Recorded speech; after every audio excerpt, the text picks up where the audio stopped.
있으니까 많이 도와주십시오. 하나, 셋. 네, 지금 토론회 시작하도록 하겠습니다. 안녕하십니까. 저는 천준호 국회의원님과 더불어민주당 서울시당 공동 주최로 진행되는 북한산 고도 제한 지역의 합리적 완화 방안 마련을 위한 국회 토론회 사회를 맡은 더불어민주당 서울시당 정책실 이소장입니다. 오늘 매서운 추위에도 귀한 번을 해주신 내 외빈 여러분과 강북 구민 여러분께 깊이 감사의 말씀드립니다. 네, 그럼 먼저 오늘 토론회 준비로 애써주신 천준호 의원님의 대회사를 청해 듣도록 하겠습니다. 네, 안녕하십니까. 인사드리겠습니다. 저는 더불어민주당 강북구 국회의원 천준호입니다. 오늘 북한산 고도 제한 지역에 합리적인 완화 방안을 마련하기 위한 토론회에 함께해 주셔서 진심으로 감사드립니다. 이 추운 날씨임에도 불구하고 이 문제에 관심을 갖고 계신 우리 강북구에서 많은 주민들이 함께 이 자리에 함께해 주셨습니다. 그리고 토론자로 나주신 분들도 정말 이 분야에서 전문가이시고 또 실제 실무를 담당하고 계신 분들이어서 아마 이 문제를 주제로 이렇게 모여서 토론한 것은 오늘이 아마 처음이지 않을까 싶습니다. 그만큼 아주 뜻깊고 의미 있는 자리인 것 같은데요. 서울에서 강북구 하면 가장 먼저 떠올리는 것이 바로 북한산입니다. 북한산 덕분에 많은 주민들이 천혜의 자연의 혜택을 보고 있기도 하고 또 많은 서울 시민들의 사랑을 받는 공간이기도 합니다. 많은 분들 정말 우리 강북구 북한산을 찾아주고 계신데요. 이런 아름다운 모습 이면에는 강북구에 살고 있는 주민들의 또 뒷모습이 함께 존재합니다. 바로 1990년에 고도 제한이 지정된 이후로 정말로 오랜 기간 동안 북한산 일대 지역 주민들은 많은 불편과 고통을 받고 계십니다. 높이를 20m로 일률적으로 제한하는 그런 행위 제한이 이루어지면서 사실은 30년이 지나는 과정에 주민들이 살고 있는 주거지는 상당히 많이 노후가 되고 있습니다. 결과적으로 주거 환경이 급격히 악화되고 있는 상황이라고 보셔야 될 것 같습니다. 뿐만 아니라 재산상의 불이익을 감내하고 상대적인 박탈감을 느끼면서 오랫동안 희생을 감내해 오고는 그런 상황입니다.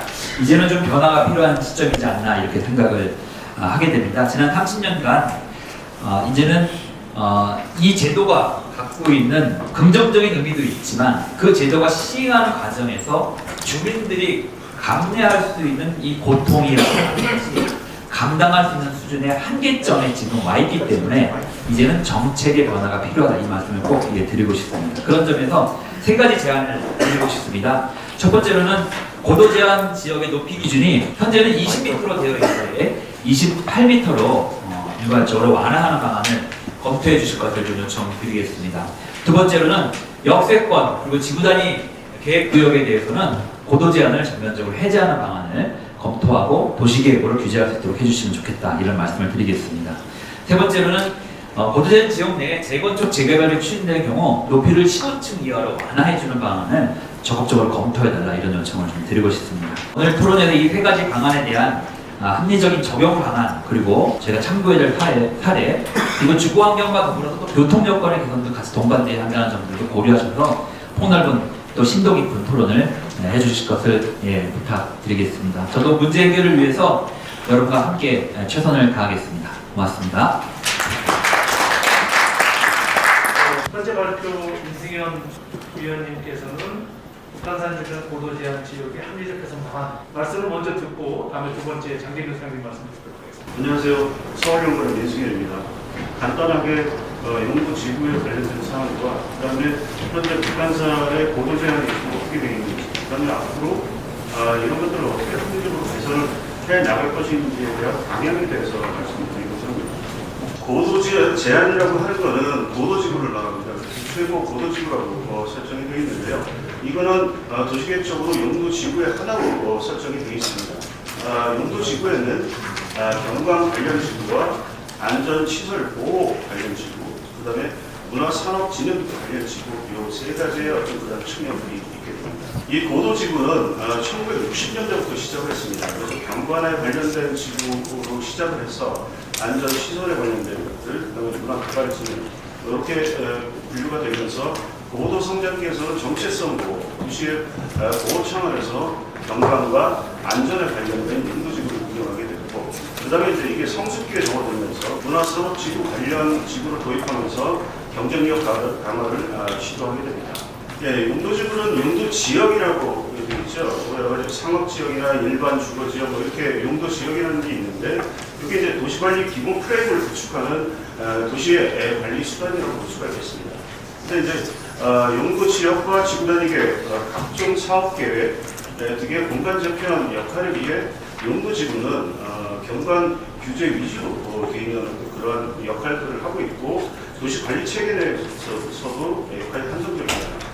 지금 용도지구로 관리되고 있는 면적은 서울시의 약 20%를 차지하고 있습니다. 아까도 잠깐 말씀드렸지만 경관에 관련된 것들이 있게 되는데, 경관에 관련된 지구에는 경관지구와 고도지구, 미관지구가 있게 됩니다. 오늘은 이제 주요 관심사가 이제 경관 관련된 지구이기 때문에 경관 관련된 지구에 대해서 좀 더 자세히 알아보도록 하겠습니다. 먼저 자연경관지구입니다.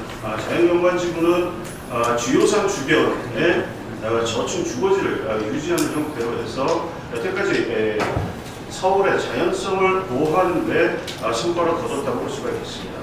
그러나 오른쪽에 보시면 저층 주거지가 30년 이상 된 게 60% 이상을 차지하고 있습니다.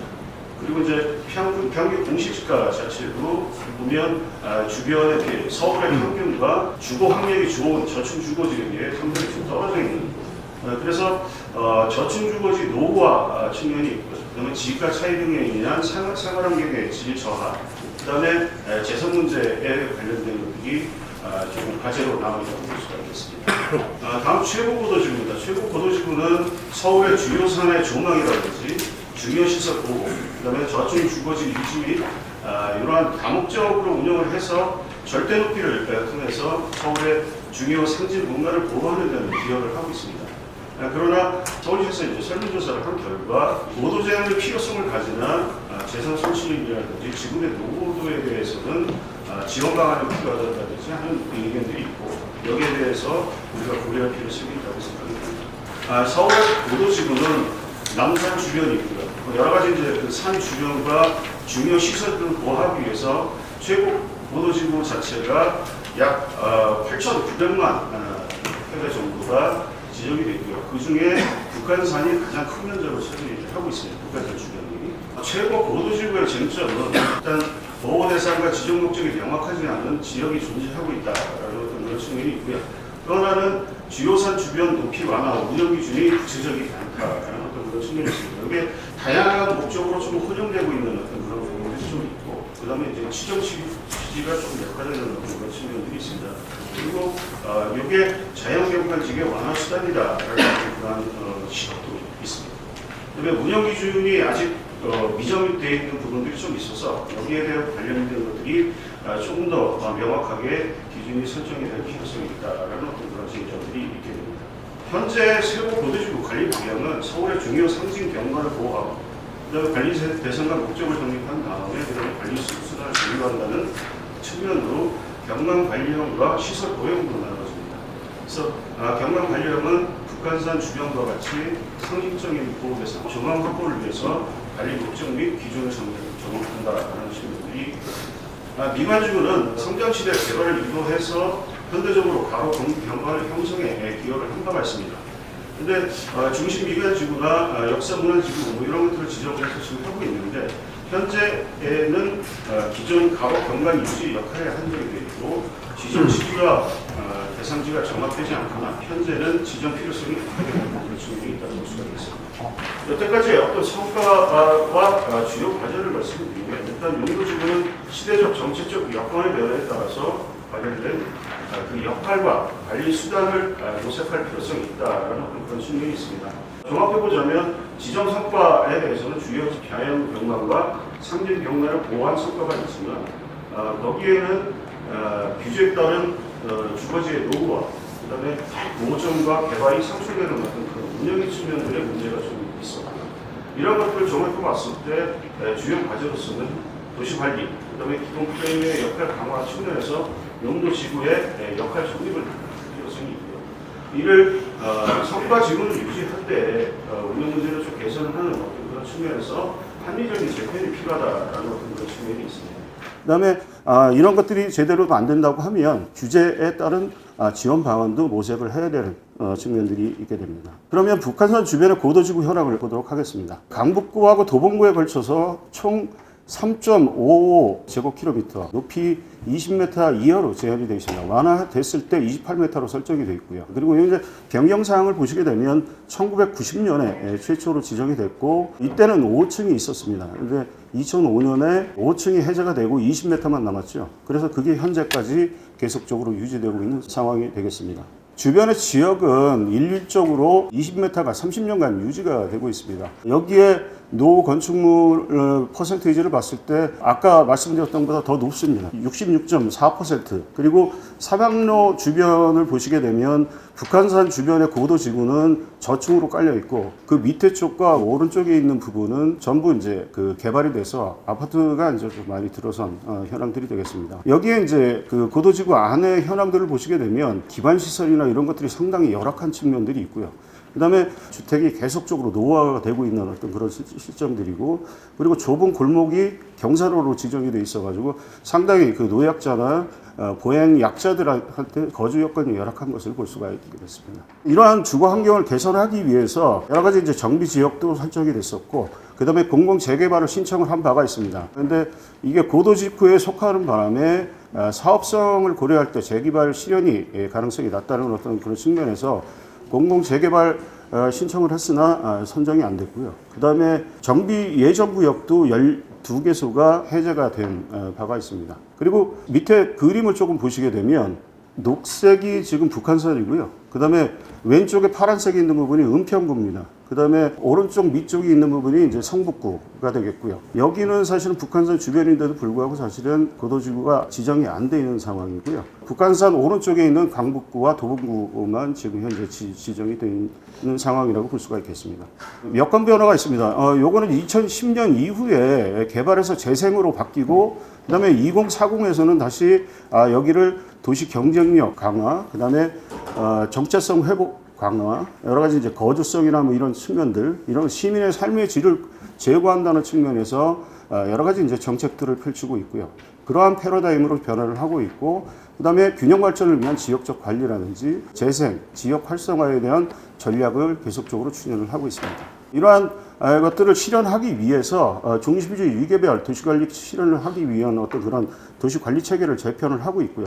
그리고 용도 밀도의 단선적 연동 체계에서 지역 특성에 맞도록 용도를 업, 다운 시키는 어떤 그런 맞춤형 관리를 시도를 하고 있습니다. 그리고 이제 국토법 개정이 2018년에 이루어졌고, 미관지구는 이제 2019년에 일어났습니다만, 일단 다양한 수요 대응을 하기 위해서 중복구제 완화와 복합 용도지구를 도입했습니다. 경관지구와 미관지구를 통합해서 경관지구로 통합을 했고요. 그 다음에 이제 다양한 토지 이용 수요 대응을 하기 위해서 복합 용도지구, 여기에서는 이제 여러 가지 개발 수요를 가지고 개발을 할 수 있는 필요가 있는 지역들을 도입을 해서 하는 것들이 있고요. 그리고 이제 또 하나가 지구 단위 계획을 통해서 용도지구 해제 이반을 주민 제한으로 할 수 있게 허용이 된 바가 있습니다. 여기에 따라서 용도지구 재정비 방향은 패러다임 변화에 따라서 정체성과 경쟁력 강화를 하기 위한 첫 번째, 지역 맞춤형 관리가 필요하겠다. 두 번째, 도시 경쟁력 제고를 하기 위해서는 지역 활성화를 지원을 해야 되겠다라는 측면. 그다음에 균형 발전을 위해서는 여러 가지 이제 연계 지원을 확대시켜야 된다라는 어떤 그런 측면에서 앞서 말씀드렸던 재정비 방향을 추진해야 될 필요성을 가지고 있습니다. 그래서 도시 관리 계획 측면에서는 지역지구는 중장기 도시관리계획의 기본 방침으로 제시를 하고 있고, 이러한 도시 기본계획에 따라서 용도지역은 지역별 도시관리 육성 방향을 세분화해서 제시할 필요성이 있고요. 그 다음에 용도지구, 지금 말씀드린 고도지구가 설정이 되어 있는 용도지구의 경우에는 전략적 용도와 보완적 관리가 필요한 지구를 설정을 하거나, 그 다음에 특성화시키거나 해서 기본 방침으로서의 역할들을 할 수 있도록 추진하는 것이 필요하겠고요. 여기에 따라서 이러한 용도 지역 지구와 연동을 해서 지구 단위 계획은 원칙적으로 그 틀 안에서 여러 가지 이제 세부적인 관리 유도 기준이라든지 개발 계획, 정비계획을 수립하는 이런 방식들로 추진해야 될 필요성이 있다고 생각이 듭니다. 여기에 따라서 경관계 용도지구는 저층 주거지 노후화와 가로변 건축물 노후화에 대응해서 여러 가지 이제 근린재생이나 주거지 가로 경관 사업과 연계해서 추진될 필요성이 있고, 여기에 따라서는 규조지역에 대한 공공사업을 우선적으로 시행하는 것들도 필요하겠다라는 것들이 있다고 볼 수가 있겠습니다. 그래서 경관지구의 경우에는 지구는 유지를 하되 앞으로 건축 규제 완화를 검토하는 것들을 좀 더 세부적으로 검토할 필요성이 있고, 종 세분화에 따라서 지역 여건 변화를 반영을 해서 이제 종 세분화를 시키는 어떤 그런 것들이 필요할 수 있겠다라는 측면들이 있고요. 그리고 최고 고도지구의 경우에는 높이 완화 기준을 개선을 하고 여기에 대한 세부적인 검토 기준을 마련하는 것이 필요하다고 할 수가 있겠습니다.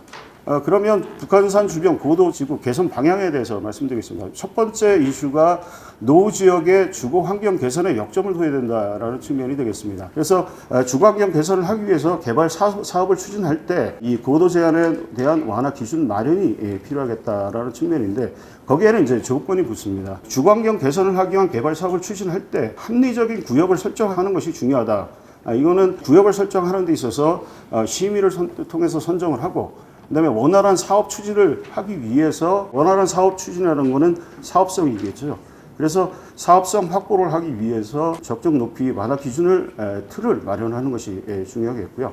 그다음에 밑에 이제 그림에서 보시는 바와 같이 이 배치와 북한산으로의 통경축에 따라서 여러 가지 이제 조망이 많이 바뀝니다. 그렇기 때문에 지구 단위 계획 수립 때 이 통경축을 확보하기 위해서 건축 배치라든지 형태라든지 하는 부분들을 시뮬레이션하고 이런 것들을 의무화시킬 필요성이 있다고 생각이 듭니다. 그래서 기존의 사업성 결여로 인해서 해제 또는 미선정되었던 어떤 그런 개발 사업을 추진을 하면서 이 지역의 주거 환경을 개선하는 것들을 한번 검토해 볼 필요성이 있다라는 측면이 있게 되겠습니다. 다음은 이제 높이 규제에 대한 합리적 기준 적용입니다. 적정 높이 기준 마련에 대해서 북한산 조망 경관에 대한 영향, 그다음에 주변 지역과의 형평성을 고려해야 된다라는 측면들이 있게 되겠습니다.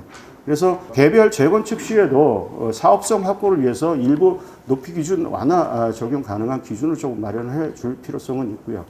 그리고 이제 심의를 통해서 선정을 하는 데 있어서 여기도 이제 조건이 붙습니다. 앞서 말씀드렸지만 기반시설, 도로나 오픈스페이스가 상당히 열악한 측면들이 있기 때문에 이러한 것들의 확보에 기여할 시에 완화 적용 방안을 마련한다든지 하는 부분들, 이런 부분에 관련된 것들을 조금 검토할 필요성이 있고요. 재건축 계획 수립 시 전면 건축물 폭이라든지 건축선이라든지 이런 부분까지 포함을 해서 세세한 건축물 가이드라인을 선정해서 신축 시에 적용할 수 있는 방안들을 검토하는 것이 필요하겠다는 측면들이 되겠습니다. 다음은 이제 용도지구 중복 규제 합리적 완화 검토입니다. 고도지구 규제의 합리적 완화 기준을 마련하기 위해서 역세권 지역과 그다음에 자연 경관지구랑 중복 규제가 되어 있는 것들에 대한 조항들이 되겠습니다. 첫 번째는 우이 신설 경전철이 이제 2017년에 개통이 됐고 역세권 개발이 가능성이 이제 고조되는 측면에서 역세권 지구 단위 계획으로 높이 관리가 될 수가 있기 때문에 여기는 역세권 관리 계획,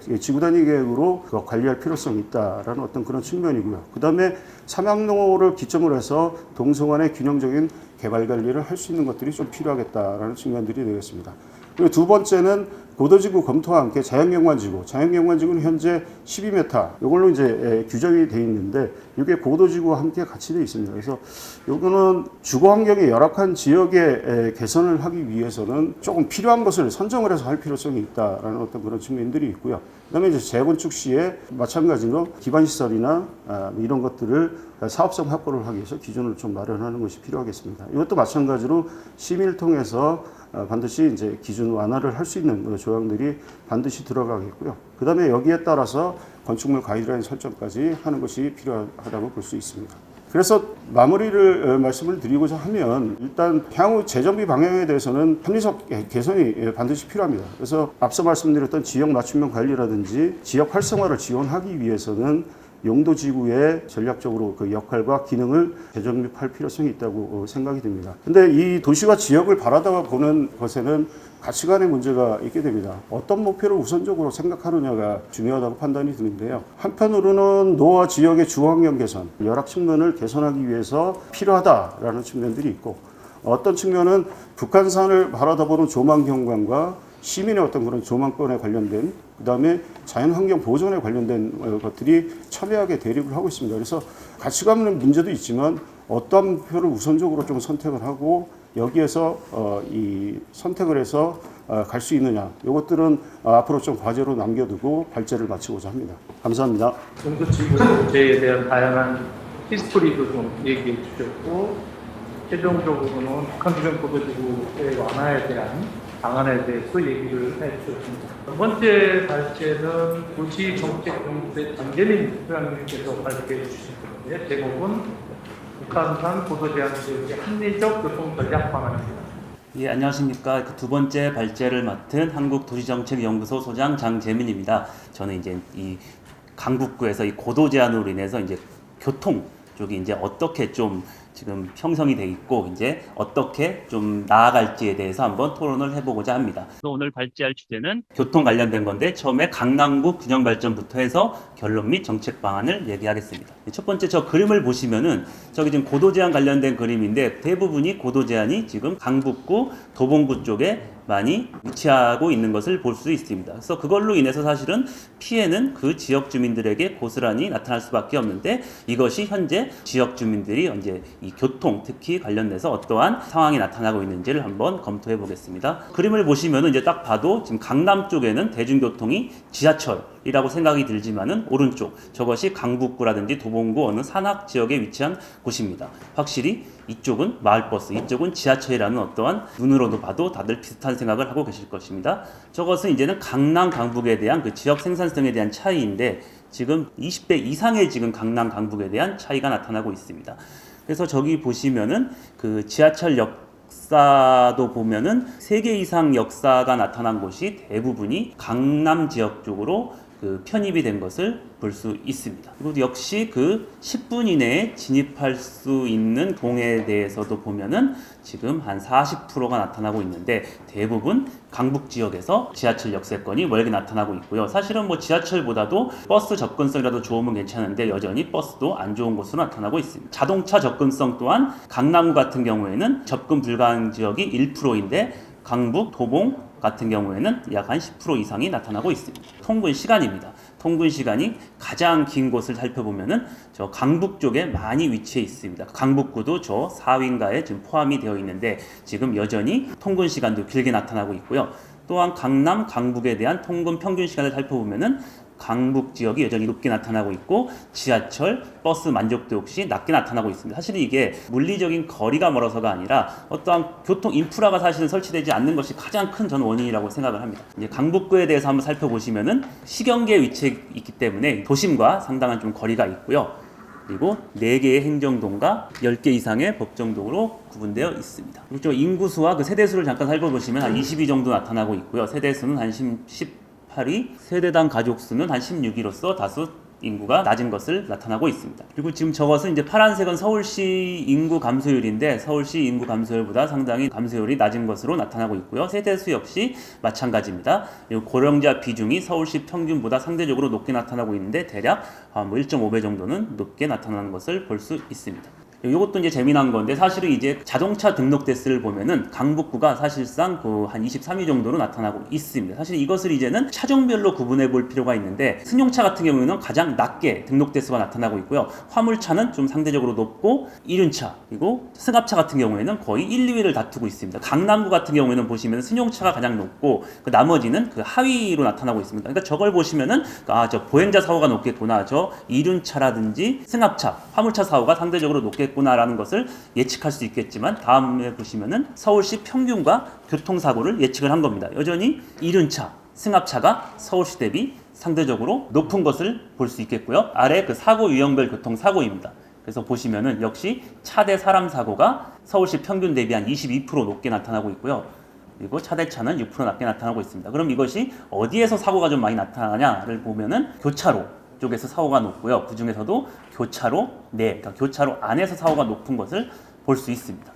사실은 이제는 그 아래쪽을 또 보시면은 저 사상자 연령별 교통사고를 한번 분석해 봤는데 저기 보시면은 이제 다른 연령대보다 어린이 사망자 수가 상대적으로 이제는 제로. 이것을 보시면 어떻게 보면은 그 어린이 안전에 대해서는 그 교통 정책을 잘 수행하고 있다는 것을 또 확인해 볼 수 있겠고요. 이거 같은 경우에도 이제는 그 앞장에서 설명해 주셨듯이 이제 고도 제한 관련된 건데, 보시면은 저 산이 여러 개 있음에도 불구하고 저 남산을 제외해서는 다들 강북구, 저 북한산 위주로만 형성된 것을 볼 수 있습니다. 이것을 보시면 여전히 지역적 특성을 감안하지 않고 어떠한 일정한 기준 없이 이렇게 고도 제한을 설치하는 것은 상당한 문제라고 생각을 합니다. 요거 그림 같은 경우에도 이제 같은 북한선을 마주보는 지역이라도 보시면 왼쪽이 은평구, 오른쪽이 강북구인데 여전히 왼쪽은 도시개발이라든지 잘 형성되어 있는데 오른쪽은 낮은 저층 지역으로 이제 묶여 있습니다. 여전히 여기도 이제 삼양동 미아초등학교 인근인데 이게 도로 사이 하나를 두고 지역이 개발되다 보니까 왼쪽은 20층, 오른쪽은 5층으로 인해서 지역 주민들도 상당한 이제 피해를 보고 있다고 생각을 합니다. 그래서 제가 이제는 그 인터넷 기사를 통해서 이제 강북구의 현황이 요즘에 어떠한 문제가 있는지 한번 이렇게 살펴봤습니다. 그래서 첫 번째는 강북구에 대한 고도 제한을 다루는 기사가 상대적으로 이렇게 낮은 걸로 나타나고 있습니다. 두 번째는 이제 소득 수준이 낮고 직주 근접이 불가능하고, 세 번째는 단독 다세대 주택이 많은 저층 지역이니, 또 네 번째는 특히 우익 신설설이 건설됐는데 이제 파산 위기에 몰려 있고, 마지막에는 이제 다른 자치구 대비 강북구를 추천하는 사람이 적다. 이런 것들이 기사에 많이 나타났습니다. 강북구의 고도 제한을 다루는 기사는 찾기 어려움이라 그래서 제가 2020년 이후 뉴스 기사를 갖고 제가 빅데이터 분석을 한번 해봤어요. 그러니까 여전히 저게 맞는 것 같더라고요. 고도 제한 관련된 그 기사 중에서 강북구라는 단어는 상대적으로 찾기가 어려웠습니다. 그만큼 그 홍보가 제대로 안 되고 고도 제한에 대해서 좀 등한시하지 않았나 싶은 생각이 드는데, 좀 더 이렇게 홍보와 적극적인 개선 방안을 했으면 좋겠고요. 다음, 소득 수준이 낮고 직주 근접이 불가능한지도 찾아보니까 역시 서울 자치구별 재산세 상하 5순위를 보면은 상위는 강남 지역이 되겠지만은 하위는 강북이 있죠. 마지막에 있습니다. 그래서 역시 소득 수준은 낮게 나타나고 있고, 직장인이 동네로 통근하는 통근 시간이 뭐냐면, 그러니까는 그 인근, 그러니까 같은 동으로 통근하는 통근 시간입니다. 그 중에서 강북구가 가장 높습니다. 그게 그만큼 직주 근접이 어렵다. 그러니까 바로 옆에다가 어떠한 그 시설물을 둬더라도 이 산악 지역이라든지 교통이 별로 안 좋으니까는 직주 근접이 어렵다는 것을 볼 수 있겠고요. 그리고 요것은 이제는 단독 다세대 주택이 많은 저층 주거지가 있는지라고 보시면은 단독 주택이라든지 다세대 주택 비중이 상대적으로 매우 높게 나타나고 있습니다. 근데 아파트 같은 경우는 지금 거의 하위에서 3위. 그만큼 강북구는 아파트의 그 비중이 상대적으로 적습니다. 근데 강북구 다음으로 있는 게 저 광진구가 있는데, 최근에 광진구 같은 경우에는 그 어린이 대공원이 이제 고도지구로 풀렸습니다. 최근에 풀렸는데, 결국 풀리면 이제 용적률이 향상되면서 아파트 수가 이게 많아질 거라고 보는데, 현재는 강북구는 아파트의 비중이 상대적으로 매우 적게 나타나고 있습니다. 그리고 이것은 이제는 그 파산 위기에 몰린 우익 신설설, 이렇게 한번 보시면은 그 우익 신설설이 지금 2017년에 개통을 됐는데 처음부터 그 영업 수지가 마이너스인 것을 볼 수 있습니다. 그래서 지금 이게 코로나 바이러스 때문에 오히려 이용 승객이 낮음으로써 지금은 처음 예측한 것보다 한 40%까지 낮아졌습니다. 그래서 그만큼 이제 오차가 큰 것도 있고요. 또한 우이신설설은 아무래도 고령자 비중이 높다 보니까는 무임승차 비중이 높아서 이것도 예산에 대한 부담이 있고요. 또한 사실은 이제 교통에서는 사실은 이 우이신설설은 좋지만은 기존에 우이신설설이 없을 때는 이러한 그 이동을 그 마을버스에서 사실은 담당하고 있었습니다. 그래서 우이신설설이 들어옴으로써 마을버스 이용객이 감소됨으로써 마을버스 재정 지원도 높아지고 있습니다. 다섯 번째, 이 이제 거주 지역으로 이제는 서울 밖에서 이제 오신 분들이 너 거주지 어디서 살래? 라고 보면은 보통 강북구에 대해서 추천해주는 사람이 상당히 적습니다. 그 이유를 이렇게 보시면은 저게 지하철 라인인데 사대문 안으로 출근을 하거나 하면은 은평구라든지 이 성동구, 동대문구 이런 데를 추천해줍니다. 그리고 또한 저희 회사가 강남이다라고 그러면 요 관악구 아니면은 중랑구, 노원구 이런 것을 추천합니다. 왜냐하면 지하철 라인이 직속으로 가고 있기 때문입니다. 그런데 저 강북구, 도봉군을 추천해주는 주는 상대적으로 적습니다. 그러다 보니까는 우리의 그 젊은 층의 유입이 적고, 그러다 보니까 고령화율이 높아지고 저소득층이 높아지고 하다 보니까 사실은 이제 강남으로 뚫을 수 있는 지하철이 좀 필요하기는 생각을 합니다. 이제 그 지속 가능한 발전 방향을 보시면 이제는 지금 현재 그 우이신설설에 대한 이제 약간 문제점이라고 할까, 이제 접근성에 대해서 한번 분석을 해봤는데, 지금 우이신설설을 보시면은 아래로 이렇게 뻗어 있는 걸 볼 수 있습니다. 근데 그것이 처음에 1호선하고 만나고 6호선하고 만나고 4호선하고 만납니다. 그러면 저것을 보시면 저런 지하철들은 다 서부권, 서남권으로 이렇게 가는 것을 볼 수 있습니다. 저 동남권, 저 수서라든지 저 강남 쪽으로는 지금 가기가 상당히 어렵습니다. 몇 번씩 환승을 해서 가야 되기 때문에 현재 지하철에 대한 문제입니다. 그리고 이것이 지금 이제 향후 경전철 도입 시도 한번 보시면은 면목선이 생기고 동북선이 생기고 강북 횡단선이 생기는데 여전히 서쪽으로는 괜찮지만은 여전히 동남권 쪽으로는 비어 있는 것을 볼 수 있습니다. 그래서 저쪽으로 가기에는 상당히 어려운 것을 볼 수 있습니다. 이제는 향후 이제 GTX가 도입되면 사실은 이제 도시 균형이라든지 이런 게 이제 많이 바뀐다고 생각을 하지만은 지금 저 우이신설설이 만나는 것은 GTX B입니다. B는 여전히 동서축으로 이어가기 때문에 여전히 그 동남권, 저 강남 쪽으로는 빠르게 갈 수 있는 그런 환경이 되지 못합니다. 그러니까 GTX를 활용할 건지 뭐 7호선을 활용할지에서 어느 정도 그 강남권에 대해서 그 접근성을 확산시키는 것이 이제 필요하다고 생각을 합니다. 이것도 하나의 문제라고 되는데 서울시 25개 자치구별 이제 지하철역을 보면은 거의 다 뭐 2개 이상 다 있습니다. 대부분 또 중요한 것이 환승 역사가 있다는 겁니다. 근데 강북 같은 경우는 지금 딱 2개죠. 우이신설, 4호선 2개만 나란히 평행선으로 가다 보니까는 환승 역사가 없다 보니까는 지하철이 있다고 해도 상당히 시간이 많이 걸리는 것으로 지금 보이고 있습니다. 그 관악 같은 경우는 지금 신림선이 뚫렸죠. 수직으로 이어지다 보니까는 환승에 대한 편리성이 강화돼서 여전히 접근성이 높아지는 것을 볼 수 있고요. 양천 같은 경우도 지금 목동선이 지금 이제 신설이 됩니다. 그러다 보면 9호선, 2호선, 5호선 등등이 다 환승이 돼서 그 편리한 갈 수 있겠죠. 그래서 지금 그 신강북선도 역시 마찬가지입니다. 그래서 어느 정도 저렇게 환승이 될 수 있는 저런 노선이 빨리 돼야지 우리 강북 지역도 어느 정도 인구도 높아지고 통근 시간도 짧게 나타나고 있는 것을 이제 기대를 할 수 있겠습니다. 그래서 이제 신강북선도 그만큼 빨리 추진할 필요가 있다고 생각이 들고요. 요 같은 경우에도 이제는 제가 그 동네 교통수단을 강화시켜야 된다라고 했어요. 근데 이것을 보시면은 강북 같은 경우에는 통근 시간이 한 자치구 중에 4번째로 높습니다. 그래서 이것을 한번 권역별로 구분해 볼 필요가 있습니다. 첫 번째, 그러니까 같은 동네로 통근을 하는지, 그리고 두 번째, 같은 구로 통근을 하는지, 그리고 구에서 구로 통근하는지, 시외로 통근하는지를 보시면 뭐 다른 것도 길지만은 여전히 동네, 같은 동에서 통근하는 통근 시간이 상당히 긴 것으로 나타나고 있습니다. 그래서 여전히 뭐 산악 지역이 높고 동네에서 이동하려면은 마을버스 정도밖에 없고 걸어서 가기도 어렵고 하다 보니까 이제 이런 것을 좀 동네 교통수단을 어느 정도 강화할 필요가 있다 생각이 들고요. 그리고 요 같은 경우에도 이제는 그 토지 특성을 반영한 교통수단 도입이 필요하다라고 제가 적어드렸는데 이게 보시면은 지하철에 대한 그 승하차 이용객에 대한 패턴입니다.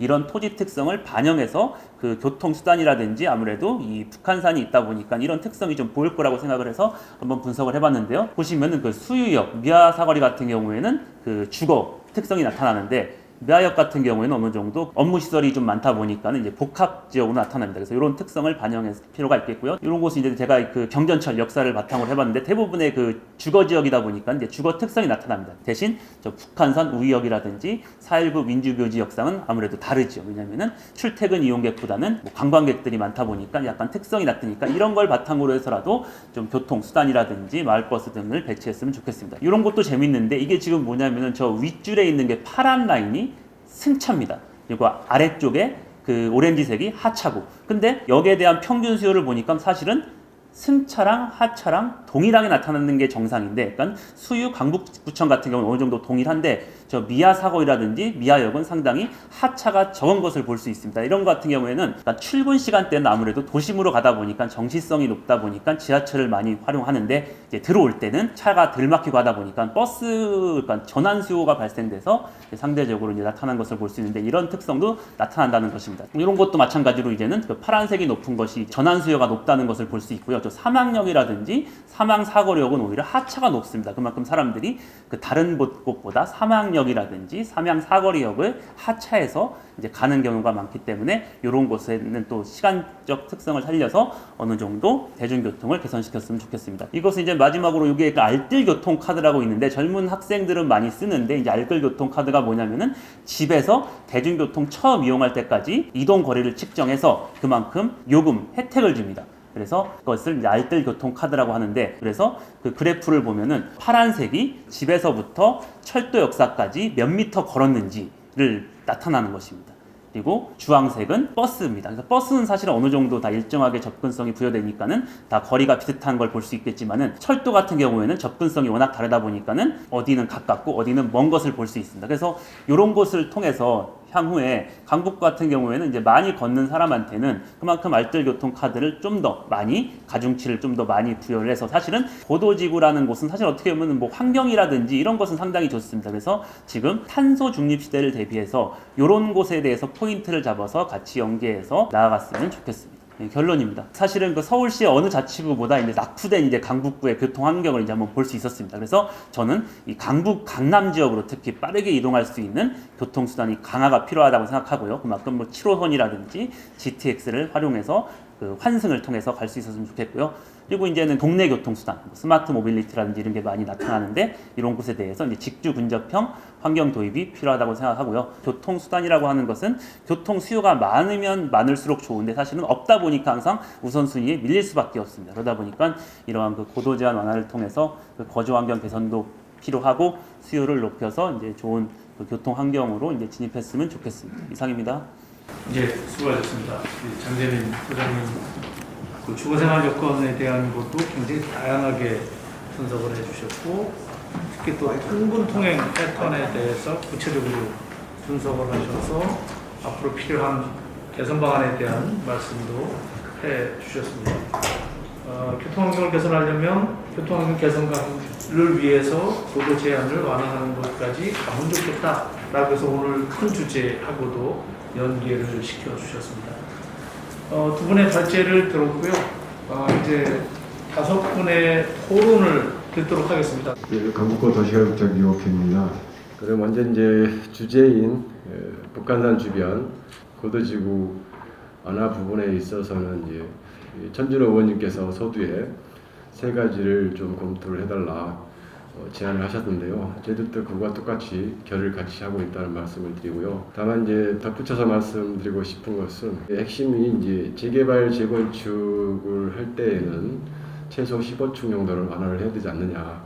이렇게 저희들이 이제 서울시에 건의를 했고 또 협의를 해가고 있습니다. 그런데 그 15층이라는 것은 논리가 이런 것 같습니다. 이제 산의 경관을 위한 그 고도 제한이라는 것이 누구를 위한 고도 제한이냐 라는 측면을 봤을 때 고도지구 제한을 받고 계시는 주민들을 위한 것일 수도 있겠지만 결국은 이제 고도지구 밖에 살고 계신 분들의 어떤 산을 조망할 수 있는 그런 경관 그거를 좀 배려하는 그런 차원도 있다 이렇게 본다고 했을 때는 저희들이 이제 15층을 건의를 드린 것은 사례가 또 있습니다.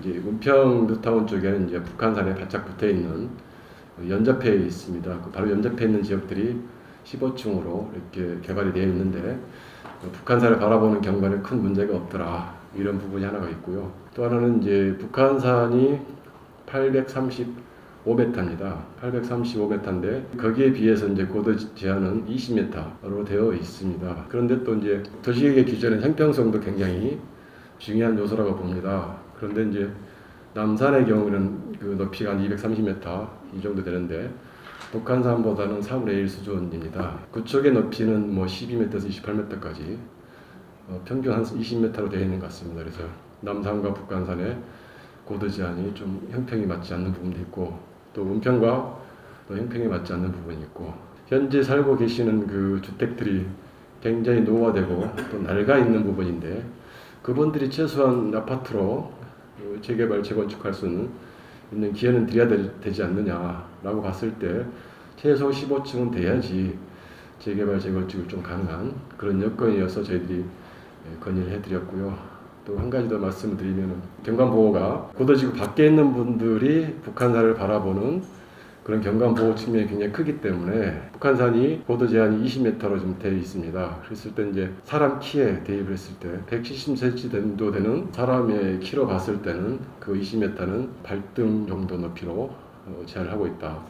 이렇게 보시면 되겠고 만일에 이제 15층 정도로 완화를 했을 때 그 높이가 한 50m 정도 되는데요. 그 50m는 북한산의 발목 정도 키 높이로 하는 거기 때문에 그 경관 관리 차원에서 큰 문제가 없지 않은가 이렇게 단순하게 이렇게 좀 말씀을 드리고 싶습니다.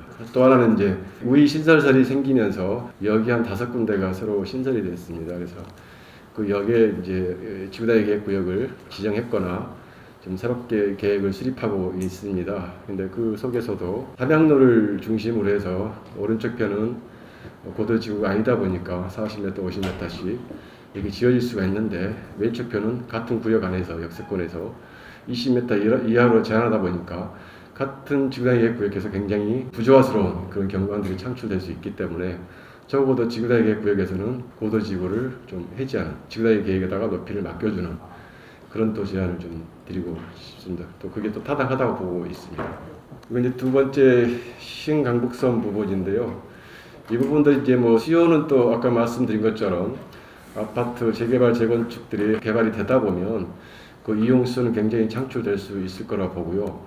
근데 그게 안 되고 있는 것이 결국 강남북의 교통 격차가 너무 크다 이런 건데요. 현황 자료에서도 얘기를 했지만 단순히 살펴보면 이제 강남구에는 이제 다 아시겠습니다. 도시철도가 6개 노선에 33개의 전철역이 지나갑니다. 역세권이 형성되어 있습니다. 근데 저희 강북은 2개 노선에 11개 역세권 정도여서 한 격차가 한 3배 이상 이렇게 나고 있습니다. 그래서 진정으로 그 균형 발전을 위한다면 교통 개선도 시급하게 진행이 돼야 되겠다. 그 중에 한 수단이 신강북선이 좀 유치가 돼야 된다라고 이렇게 생각을 하고요. 아마 이 당위성에 대해서는 다들 공감하지 않는가 이렇게 저는 개인적으로 생각을 합니다.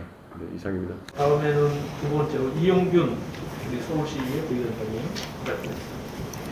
네, 서울시의회 도시계획균형위원회 부위원장 이용규입니다. 최근에 언론 보도를 보니까 서울시에 50년 이상 된 단독주택이 2만 3천여 채 정도 된다라는 보도를 봤습니다. 그럼 그 2만 3천 채가 어디에 가장 많은가 봤더니 성북구, 그리고 용산구, 그 다음이 강북구더라고요. 근데 이제 강북구가 세 번째에 속한 이유는 제가 판단하기에는 고도지구로 제한되어 있는 부분이 많은 부분을 차지한다라고 생각합니다. 30년 이상 된 노후 건물이 66%라고 말씀하시는 거 보니까 충분히 제가 생각했던 게 맞다라는 생각이 들거든요. 자, 이럼에도 불구하고 고도지구에 묶여있는 그 지역에서는 개발에 대한 기대감이 크고 개발을 좀 잘 했으면 좋겠다라는 주민들의 정말 열렬한 그런 성원이 있음에도 불구하고 공공재개발을 신청하고 그래서 탈락하는 경우가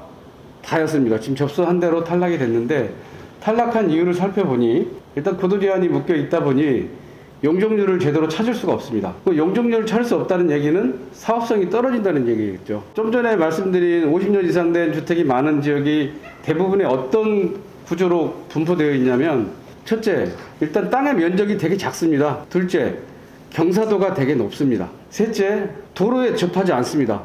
대부분이 계단이나 골목길, 경사가 있는 골목길입니다. 고도지구로 묶이지 않았다 하더라도 재개발하기가 되게 어려운 게 현실이거든요. 그런데 이게 고도지구까지 제한이 되어 있으니 자체 개발도 사실은 도로와 접하지 않는 곳에서 어떻게 할 수 있겠어요. 고도지구에 묶여서 고통받고 있는 주민들의 그런 고통을 하나씩은 풀어줘야 되지 않겠느냐라는 생각입니다. 저는 그동안 이제 제가 도시계획균형위원회에서 계속 주장했던 바가 그렇습니다. 후대 세대도 생각해야 되고 현재의 세대도 생각해야 된다는 입장이고, 특히 강북구 도봉구의 북한산 지역과 관련해서는 32년 동안 이렇게 제한이 되면서 당연히 노후화됐겠죠. 그리고 개발을 했다라면 도로에 접해 있는 다세대 주택이 들어섰습니다. 기반 시설이 갖춰지는 다세대 주택이 들어설 수 없고 단순히 소방도로만 있으면 건설됐던 그런 상황들이거든요. 그래서 정비계획에 의한 개발, 그렇게 하면서 기반 시설을 확보해야 된다. 그리고 이쪽 고도지구에 거주하고 계신 주민들이 많이 희생을 하셨다라고 생각이 든다라면 행정적인 부분에서도 지원이 충분히 있어야 한다. 그래서 정비구역으로 지정을 해서 종합적인 계획을 세워서 사업성 있게 진행하고, 그리고 정비계획과 관련해서도 지금 북한산을 우리가 어디 경관에 있어서는 분명히 보여줘야 되는 게 맞다라고 보고요. 개발하는 데 있어서도 당연히 녹지축을 만든다든가 구체적으로 그 계획 안에 반영을 시킨다라면 현 세대도 좋고 미래 세대에도 충분히 가능하지 않겠나라는 생각이 듭니다. 그리고 이제 두 번째는 제가 강북구 의회에 있을 때 지금 삼양 사거리, 지구단위 계획, 그리고 가오리 사거리, 4.19 사거리, 그 지구단위 계획과 관련해서 서울시에 올려놓은 상태임에도 불구하고 계속 진행이 못했던 게 사실 삼양로를 축으로 해서 동서간에 높이 차이가 확 나잖아요. 삼양로를 기준으로 동서간에서 도로 끝을 바라봤는데 한쪽은 15층, 20층 올라가는데 한쪽은 7층, 5층 이렇다라면 그게 과연 제대로 된 발전일까? 그리고 제대로 된 서울의 그림일까라는 생각이 듭니다. 마지막으로 또 하고 싶은 거는 서울시 똑같은 하늘 아래에 살고 있는 우리 서울 시민들이 진짜 차별받지 않고 그런 행복을 같이 누릴 수 있도록 주거 환경이 개선될 수 있도록 함께 노력하겠고요. 그렇게 이제 행정적으로 제도적으로 개선됐으면 합니다. 이상입니다. 세 번째로 우리 이상훈 서울시 교통위원님 말씀. 우이동, 인수동, 수일동 우리 이제 삼양로를 기준으로 이 북한산변에 이 높이 제한에 혁격한 차별을 받고 있는 지역이 제 선거 지역구의 70%를 차지하고 있습니다. 저도 10대 시의회에서 도시계획관리위원회 위원으로 일을 했기 때문에 이 부분에 대해서는 우리 김용학 과장님이나 우리 유옥현 국장님께서 설명 주신 내용들 또 우리 선임 연구원님께서 아주 구체적으로 지적한 내용들에 대해서 전적으로 공감하고 이해를 하고 있습니다. 저는 이제 현실적으로 이것을 추진하는 데 있어서 뭐든지 사례가 나와야 되거든요. 그리고 그래서 새로운 가이드가 메시지를 줘야만이 되는 거고 어차피 주거 환경을 개선하고 주택을 정비하는 문제는 행정의 제도적 노력도 필요하지만 재산권을 가지고 있는 주민들이 그 부분에 대해서 적극적으로 동기부여를 줘야만 이게 이루어지는 것이기 때문에 행정에서 공공 예산을 가지고 수용해가지고 일방적으로 추진하는 사업으로만 할 수 없는 것이기 때문에 그렇습니다. 그래서 저는 노후 저층 주거지의 주택 정비와 주거 환경을 개선하기 위해서는 크게 두 가지 방향으로 좀 노력이 좀 필요하다. 첫 번째는 고도지구 특히 역세권 지구단위 계획을 선제적으로 추진해서 높이를 체계적으로 관리할 수 있다라고 하는 사례를 만들어내는 것이 매우 중요하겠다.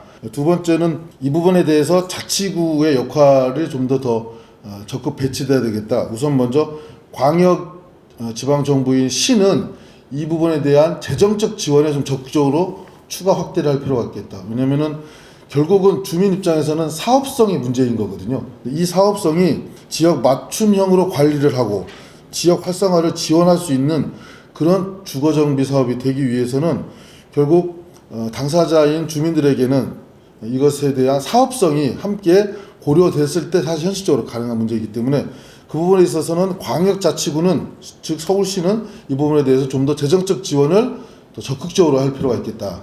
자치구에 있어서는 적극 행정을 통해서 주거환경 개선과 주택정비 사업이 신속하게 추진될 수 있도록 했으면 좋겠다.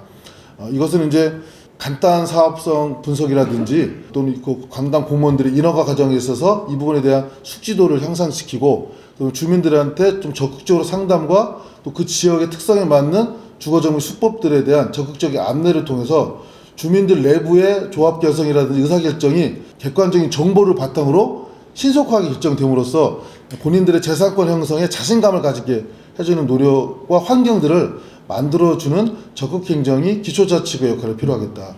그래서 저는 결론적으로 광역자치구인 서울시의 재정적 지원의 추가 확대와 기초자치구의 적극적인 행정 지원을 통해서 노후 저층 주거지역의 주거환경과 주택정비 사업이 선제적으로 이루어질 수 있는 그런 모범적인 사례 발굴에 좀 노력을 통해서 북한산 고도지구의 어떤 그 완화 방안이 일률적으로 진행되는 것에 대한 제도적 부담감을 그런 모범적 사례 발굴을 통해서 이 주택정비 시장의 긍정적인 메시지와 함께 그 당사자인 주민들에게도 자신감을 가질 수 있게 해주는 그런 노력을 통해서 함께 이루어지는 것이 필요하겠다라고 말씀드리고 싶습니다. 예, 이상입니다. 예, 정우선 소장님 말씀을 듣겠습니다. 네, 안녕하십니까. 저 LH 수도권 도시정비특별본부에서 현재는 공공재개발 사업을 담당하고 있는 정우신 처장입니다. 잘 아시겠지만 이제 LH라는 조직 자체가 공기업이 대부분 주로 신도시라든가 택지 개발을 위주로 사업을 하다가 그러다 보니까 이제 사실 서울 도심에서는 사업을 그동안 못 했었습니다. 저희가 이제 그 소규모 정비 사업이라고 해서 도시 재생 사업의 일환이었죠. 그래서 가로주택 정비 사업이라든가 자율주택 정비 사업을 하면서 서울 도심에서 이제 사업을 참여하기 시작했다가 재작년 이제 정부의 5684 대책에 따라서 공공재개발, 재건축 그다음에 작년 이사 대책을 하면서 도심복합 사업까지 지금은 이제 공공 재개발 사업을 담당하고 있습니다. 그러면서 이제 강북구 쪽에 이제 아까도 계속 말씀하신 것처럼 이번에 이제 2차 후보지 3곳이 신청을 해주셨는데 물론 후보지 선정은 사실은 이제 저희 권한은 아니고 서울시에서 이제 선정하시지만 저희가 이제 각 후보지에 대해서 여건 검토들을 다 하고 현재 그 어떤 도시 규제 하에서 사업을 했을 때 어느 정도의 사업성이 나오는지 뭐 이런 부분들에 대한 기본적인 검토들을 해서 이제 보고를 드렸는데 3곳인데 소위 말하는 우리가 이제 막 비례율이라는 게 꼭 사업성 어쨌든 이제 재개발 사업에서는 그게 이제 대표적인 지표니까요. 비례율이 제일 좋은 곳이 50%대. 예. 그다음에 이제 나머지 2곳은 30%대, 20%대. 이거 사실은 거의 이제 사업이 불가능한 거지 않습니까? 뭐 현재 자산 내가 팔면은 1억의 가치가 있는데 그거를 나중에 이 사업을 하게 되면 20%면 2천만 원밖에 인정을 못 받는 거니까 이건 사업을 할 수가 없는. 근데 그게 이제 가장 큰 이유가 뭐 여러분들이 다 말씀해 주신 것처럼 고도 제한이라는 게 걸려 있고 그래서 이제 그 실제로 뭐 저희가 최대 해보니까 한 6층 정도까지 가능하더라고요. 그래서 그런 부분들은 이제 어떤 식으로든 이걸 뭔가 개선하지 않으면 좀 어려울 것 같다. 그런데 이제 현실적으로는 뭐 LH가 그렇다고 해서 모든 걸 다 이거 뭐 사업 자체가 기본적으로 주민들의 사업이지 않습니까? 주민의 자산을 가지고 하는 사업 구조다 보니까 이런 부분에 대해서는 반드시 좀 뭔가 그 완화가 좀 될 필요가 있다. 저는 그 공공 재개발 사업을 하면서 서울시가 사전 계획이라는 절차를 만들었습니다. 정비 계획을 수립을 하면서 공공 재개발 사업을 하게 되면 법에서 완화해 주는 게 이제 그 국계법의 상한의 120%까지. 뭐 예를 들면 지금 서울시 같은 경우는 뭐 2종 같은 경우에 국계법에는 250%까지 가능하지만 서울시 자체적으로는 200%까지로 현재 운영을 하고 있지 않습니까? 근데 250%에 120% 그러면 300%까지도 가능하게 법적으로는 그런 완화가 돼 있고 또는 종상향도 가능하도록 완화가 돼 있습니다. 그러면 그 완화를 다 모든 구역이 적용되느냐 이종이면 그건 아니지 않습니까? 그런 절차들이 굉장히 타이트하게 대한민국 어느 도시보다 서울시에서 잘 돼 있다. 그래서 이런 부분들을 좀 완화를 좀 해주시더라도 지금 뭐 여러분께서 말씀해 주신 것처럼 경관을 살리기 위한 통경축을 어느 정도 넓게 확보를 해야 된다든가 건축 배치를 어떤 기준으로 해야지 같은 용적률을 어느 정도 사업성을 어느 정도 확보하면서도 최대한 이런 그 경관을 지키면서 할 수 있느냐 이런 부분에 대해서는 굉장히 많은 전문가 부분들이 사전기획관님도 계시고 그다음에 자문위원회 굉장히 전문가 분들이 굉장히 그런 부분에 집중적으로 체크를 합니다. 제가 지금 1차 후보지 12개 구역에 대한 사업을 지금 그 현재 진행이 되고 하고 있는데 사실은 이제 조금 이제 오래 걸리는 데들이 그런 데입니다. 구릉지에 대해서는 뭐 이제 과장님도 와 계시지만 서울시에서 굉장히 타이트하게 관리를 해주시기 때문에 그러니까 저희들은 어쨌든 이제 주민들의 요구에 맞춰서 주민들이 사업이 가능하도록 사업성을 주민들의 자산을 어찌 보면 이제 저희가 대신 단독 시행자로서 관리를 해드리는 역할이기 때문에 최대한 주민들의 그 요구를 반영을 하려고 하지만 서울시의 도시관리계획 큰 틀과 그 구역의 특성에 맞게 이제 요구를 하시기 때문에 그 사이에서 항상 이제 고민이 되는데 제일 많이 이제 부딪히는 데가 이제 구릉지 쪽인 것 같습니다. 그래서 그런 부분에 대해서는 굉장히 그 전문가분들과 또 서울시의 관리 기준이 굉장히 많이 이미 돼 있기 때문에 그래서 이 부분에 대해서 좀 완화를 좀 했으면 좋겠다. 그래서 비례율을 100%대로 하면 얼마 정도까지 풀어줘야 되는지를 한번 봤더니 물론 이게 뭐 여러 가지 변수가 있습니다만 저희가 해보니까 40m까지는 최소한 좀 올려줘야 그러면 평균 10층 정도 되거든요. 근데 뭐 아까 의원님이 말씀하신 것처럼 15층까지 하면 더 좋아질 것 같고요. 뭐 이제 통경축을 살리고 하다 보면 좀 차이는 있겠지만 40m까지만 풀어주면 정말 이제 한 240, 50%, 30, 40%까지도 용적률 확보가 가능할 것 같고 그렇게 되면 비례율 100% 정도가 나올 수 있을 것 같습니다. 사업이 가능하기 위해서는 최소한 40m 정도는 좀 풀어주시면 그걸 가지고 서울시의 사전기획의 절차에 따라서 경관을 최대한 살리면서 하는 그런 고민을 통해 갖고 건축계획, 정비계획을 수립해서 가게 되면 어떤 경관도 보호하면서 주거환경을 개선할 수 있는 그런 또 아이디어가 되지 않을까라는 생각이 좀 들고요. 이상입니다. 네, 마지막으로 김영학 과장님 말씀 듣고 제가 한번 총괄적으로 다시 한번 정리해 보겠습니다. 서울시 도시계획과장 김용학입니다. 제가 몇 가지 좀 말씀을 드리면 오늘 뭐 여기서 됩니다 안 됩니다 라는 대답을 해드릴 수 없고 그 대답을 기대하고 계시지 지는 않을 거라고 저도 생각을 합니다. 오늘 그래도 제가 여기 왔는데 그냥 이렇게 검토하겠습니다만 하고 가면 할 것 같아서 몇 가지 크게 방향 정도에 대해서 말씀을 드리겠습니다. 기본적으로는 저는 그렇게 생각이 들더라고요. 우리가 보호하고 보존하고자 하는 대상이 무엇냐를 일단 먼저 명확히 할 필요가 있겠다. 야, 여기는 20m까지만 건물 짓고 나머지는 못 지어. 그 이유가 납득이 된다 그러면 수긍을 하실 거고 다른 방법을 찾을 수 있을 텐데, 제가 이 사안을 볼 때마다 그 이유를 다 납득하고 계신가 하는 그런 의문점이 들더라고요. 어느 지점에서의 경관이냐, 어디를 바라보느냐, 어느 축상에 있는 경관이냐, 이런 거에 대해서 좀 대상을 우리가 100명 다는 아니겠지만 그래도 한 70명은 또 공감할 수 있을 정도의 보호해야 될 경관의 대상을 좀 우리가 정리를 해보자. 그래서 그 부분을 명확하게 한다고 하면 대안들이 나오지 않겠냐 이런 생각들이 들었습니다. 특히 이제 여기는 이제 뭐 북한산 경관이고, 그게 이제 우리 부총 옥상에서 바라보면 북한산이 그렇게 멋있게 잘 보인다고 뭐 얘기하시던데, 그 경관일지 아니면 삼양로 따라서 보이는 그 도로 축상에서의 경관인지, 주요 교차로에서 보이는 경관인지, 우리 집 옥상에서 보는 경관인지, 그거에 대한 부분들에 대해서 그 부분을 일단은 공감할 수 있는 대상을, 그 목적을 명확히 하자라는 판단이 들었고요.